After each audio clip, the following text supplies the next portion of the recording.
Hey there, welcome to 2E ADHD.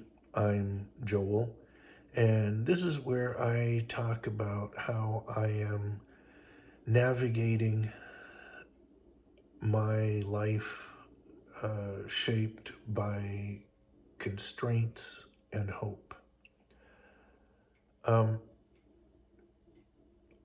the refrigerator is making a noise like a blender. Masking. I have watched so many videos and listened to so many people who went through the process of unmasking after their diagnosis. And my experience has been different.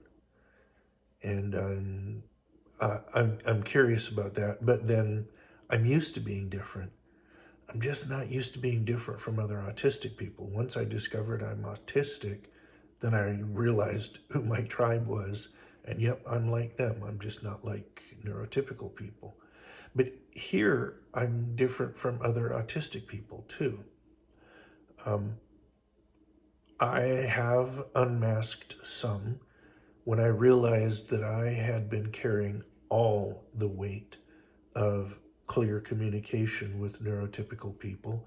That started to relax, and it wasn't even intentional. But my wife and she loves me more than anything in the world, and same right back. But we started having arguments and we started crying when we couldn't understand each other. And after a really tense month, which for us was 2 lifetimes, um, we both realized that how I communicate was changing because she's been the same. She hasn't changed.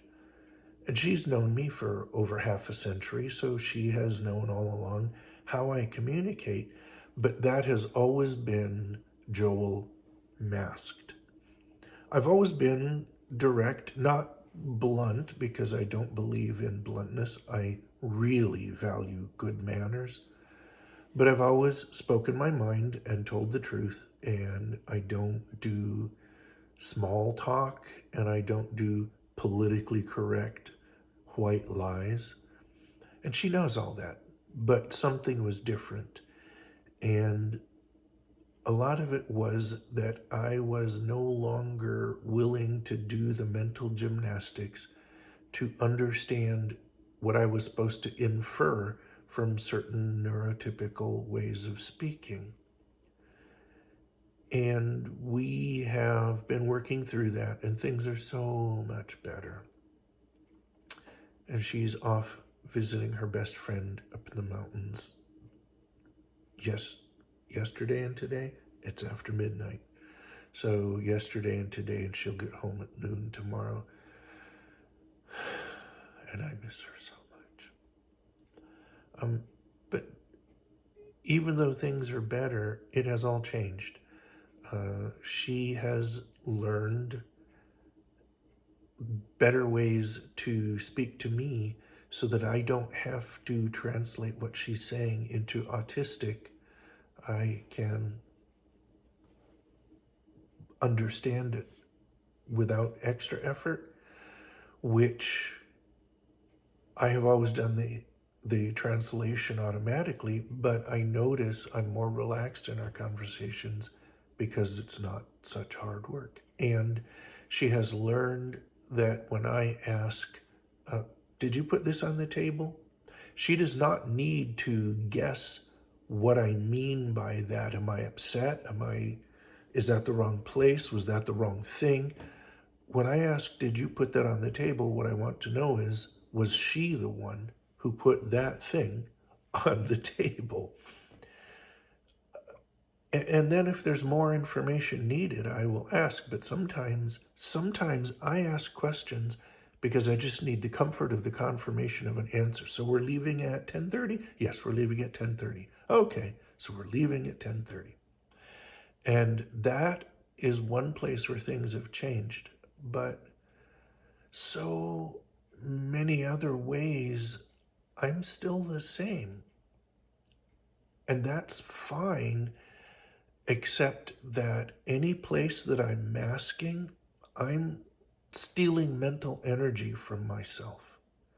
And if I can't see the mask, I can't free up that energy or to choose the mask with intent if that's what serves me.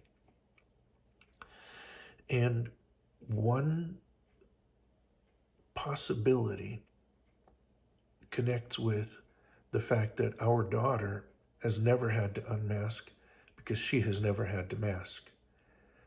We raised her to be herself, and she understands the value of good manners. She's an excruciatingly polite young lady, but she was like me, and my wife knew me and thought, well, I love him. How about let's let our daughter just be that way? And in my life, I have never met a human being more comfortable in her own skin than our daughter. And when I grow up, I want to be just like her. And so she has never had to unmask. And 23 years ago, I started a relationship with her mother, and suddenly I was spending all my time with someone who wanted me to be me. She made it very clear that the things that she saw other people actively trying to crush out of me were the things that she loved in me. And she wanted me to be that person. And so I believe that the emotional trauma, the overwhelm and distress that I went through the first 5 years of our marriage, while I was just delirious with joy, I went through this big change. And that, I think, may have been me unmasking, even though I didn't know I was masking, even though I didn't know I was autistic. I was now comfortable to just be myself. And while I didn't call it masking, I knew that I edited who I was in order to be around other people. My family, acquaintances, workmates, bosses, clients. When I started my own business, I edited me. And when we got together, she essentially said, stop editing, just be you. And I think maybe I went through my unmasking 20 years ago. And that's why this time, when I recognize that I'm autistic, that it has been a different experience because I did most of it a long time ago. I don't know. I don't know if any of this is true or if any of it makes sense. And if more of that comes into my mind, I'll bet you'll get a video about it. Hey, I love you, and I'll see you next time, okay?